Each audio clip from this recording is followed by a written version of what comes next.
அது டீம்ல போறாச்சு. ஏய் வயித்துல கட்டி வந்துருக்கு விளையாண்டுருக்கு. வா இந்த ஆஸ்பத்திரிக்கு போவோம். மாப்ள ஆஸ்பத்திரிக்கு போறோம்.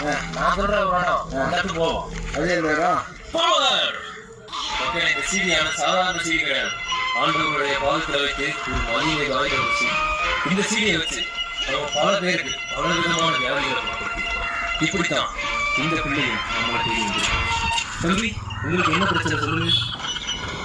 உங்களுக்கு என்ன பிரச்சனை? காது கேட்காதே. காது கேட்காதே. அது கேட்காம தான் நானும் இந்த பக்கம் வந்திருக்கேன். மக்களை பார்த்து கொடுங்க. இந்த பையனுக்கு காது கேட்கறது. இப்போ நம்ம என்ன பண்ண போறோம்னா தம்பி இந்த சீரியை உங்க வாயை கழுவுங்க. அங்க பாரு மாப்ள பகிரியா. பவர். ஓகே சொல்லுங்க பவர். பவர். பாருங்கள் மக்களே இந்த சீரியுடைய மகிமையா